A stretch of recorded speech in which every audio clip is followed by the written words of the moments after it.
अस्सलाम वालेकुम व्यूवर्स क्या हाल चाल है। उम्मीद है आप सब लोग खैरियत से होंगे। दोस्तों आज आपके लिए बहुत इन्फॉर्मेटिव वीडियो लेके आया हूँ। इन्फॉर्मेटिव वीडियो का अनुमान तो आप ऑलरेडी पढ़ चुके होंगे थंबनेल पे, लेकिन मैं फिर भी आपको इन्फॉर्मेटिव वीडियो का अनुमान बमा मालूमात इन्फॉर्मेशन कंप्लीट आपको बता देता हूँ। इस वीडियो का अनुमान है नारोवाल। पंजाब के शुमाल मशरिक में वाक़ एक शहर है। दरियाए रावी के किनारे वाक़ और पाक भारत सरहद से 4.5 किलोमीटर के फासले पर जिला नारोवाल पाकिस्तान के सूबा पंजाब का एक जिला है। इसका मरकजी शहर नारोवाल है। 1998 की मरदमशुमारी में इसकी आबादी 13 लाख थी। जिला नारोवाल में अमूमी तौर पर पंजाबी और उर्दू वगैरह बोली जाती है। इसका रकबा 2337 मरबा किलोमीटर है। चढ़ते सूरज की सरजमीन जिला नारोवाल वतन अजीज के 5 दरियाओं की धरती पंजाब के 36 अजला में से इंतहाई शमाल मशरिक में रियासत जम्मू के सरसब्ज पहाड़ों के साथ वाक़ है।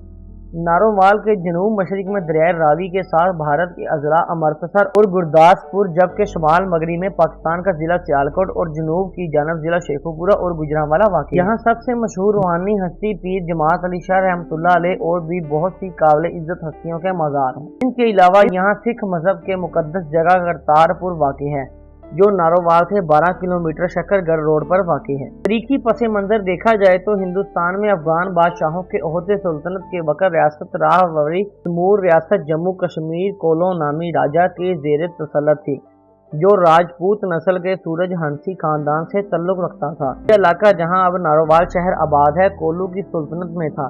कोलू के 3 बेटे थे, जिसके नाम पारो, तारो और नारो थे, और नारो सबसे छोटा था। रियासत राजौवरी राजा के 3 बेटों में तकसीम हुई तो चोंडा जोड़ा सैयद वारंगला नज़द गुरदासपुर इलाका, जहां अब नारोवाल शहर आबाद है, नारो के हिस्से में आए।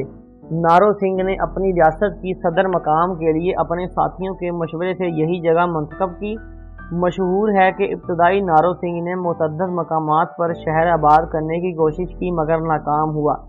मुहक्किकीन के मुताबिक इस दौर में नारो सिंह को इस वक्त के बुजुर्ग पेशवाओं ने एक जायचा बनाकर बताया कि इस वक्त तक यहाँ शहर आबाद नहीं हो सकेगा जब तक सादात खान का कोई बुजुर्ग इसकी बुनियाद ना रखे। इसी दौरान नारो सिंह की मुलाकात लोहार कलां इलाके के रईस से हो गई, जिसने इसे लोहार कलां के सादात खान के बारे में बताया और वहाँ हाजिर होने का मशवरा दिया।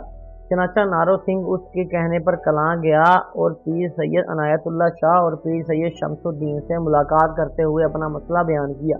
है कि पीर सैयद अनायतुल्लाह शाह ने अपने फर्जंद अर्जमंद पीर सैयद हबीबुल्लाह शाह के नाम एक चिट्ठी लिखकर नारो सिंह को दे दी और कहा कि मेरा बेटा तुम्हारे साथ जाएगा और वहाँ शहर जरूर आबाद होगा। नारो सिंह तवील मुसाफत के बाद जब मुल्तान पहुंचा तो मालूम हुआ पीर सैयद हबीबुल्लाह शाह वापस जा चुके हैं। मुहक्किकीन के मुताबिक मुल्तान में चंद रोज़ क़याम के दौरान इसे ख्वाब में शमसुद्दीन मिले और फरमाया कि जा, हमने अपना फर्जंद हबीबुल्लाह शाह तुम्हें अता कर दिया है, इनकी इज्जत और खिदमत करो और दरगाह के सजादा नशीन पीर सैयद हसन कबीरुद्दीन से भी सैयद हबीबुल्लाह शाह को कहलवा लो, इंशाअल्लाह कामयाबी मिलेगी। कहते हैं कि अगले रोज़ नारो सिंह सैयद हसन कबीरुद्दीन के पास गए और सारा वाक़या बयान किया, जिस पर उन्होंने भी अलग चिट्ठी बनाम सैयद हबीबुल्लाह शाह तहरीर की। नारो सिंह दरियाए ब्यास के किनारे किनारे सफ़र के मराहल तय करते हुए बरास्ता दीपालपुर कसो घाटी पर गना मंसूद पहुंचा तो वहां उनकी मुलाकात पीर हबीबुल्लाह शाह से हुई और दोनों चिट्ठियां इनकी खिदमत में पेश की, जिन पर उन्होंने फरमाया कि यह सब मुझे पहले मालूम हो चुका था और मैं तुम्हारे साथ चलूंगा। शहर आबाद करने की गर्ज से वहां से अपने अकीदतमंदों में 12 कबाइल को अपने हमरा चलने को कहा। 12 कबीलों के लोगों को साथ लेकर लोहार कलां अपने बालद ग्रामी की खिदमत में हाजिर हुए और फिर मौसम गर्मा की एक सुबह पीर सैयद अनायतुल्लाह शाह ने अपने फर्जंद जलील पीर सैयद हबीबुल्लाह शाह के साथ आए लोगों को रईस नारो सिंह के साथ रुखसत किया। याद रहे कचहरी रोड पर पीर सैयद हबीबुल्लाह शाह सब्जवारी का मरकज है। इस जगह पर आपने अपने काफिले के हमरा क़याम किया। नारो सिंह की मड़ी भी नारोवाल में मौजूद है। कहा जाता है कि अगली सुबह पीर सैयद साहब ने एक भूरे रंग के भैंसे को ज़िबा किया और इसका सर बुनियाद पर रख कर नारो सिंह के मकान की तामीर शुरू कर दी और इसी तरह नारोवाल मार्ज़े वजूद में आ गया।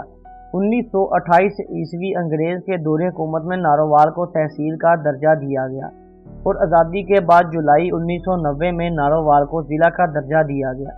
इस इलाके का चावल बहुत मशहूर है जो बैरून मुल्क भी भेजा जाता है। बढ़ती हुई आबादी के पेश नज़र ज़िला एक तजारती मरकज़ बन चुका है। यहाँ की खूबसूरती में इजाफा करते रावी और नाला डेक अपनी मिसाल आप हैं। बारिश ज़्यादा होने की वजह से नाला डेक खतरनाक सूरत अख्तियार कर जाता है। यहाँ की आबो हवा बड़ी खुशगवार है। सेहत और तालीम की बेहतर सहूलियात मैसर हैं और यहाँ कई अच्छे तालीमी इदारे भी मौजूद हैं। इसकी 3 तहसीलें हैं, नारोवाल, शकरगढ़ और जफरवाल। इसके बड़े कस्बों में बारामंगा, कंजरोड़, ईसा, करतारपुर और लंजा भटियाँ शामिल हैं। दोस्तों ये वीडियो आपके लिए बहुत इन्फॉर्मेटिव साबित हुई होगी क्योंकि इसमें बहुत ज़्यादा इन्फॉर्मेशन है और नारोवाल की फुल हिस्ट्री है, टोटल हिस्ट्री है कि टोटल ये कैसे तामीर हुआ, ये कैसे मार्ग वजूद में आया, क्योंकि ये पहले एक खाली ज़मीन थी, एक बादशाह की जगह थी, लेकिन उसके बाद ये नारोवाल कैसे बना। तो दोस्तों फिर मिलते हैं इंशाल्लाह नेक्स्ट वीडियो में। अल्लाह हाफिज़।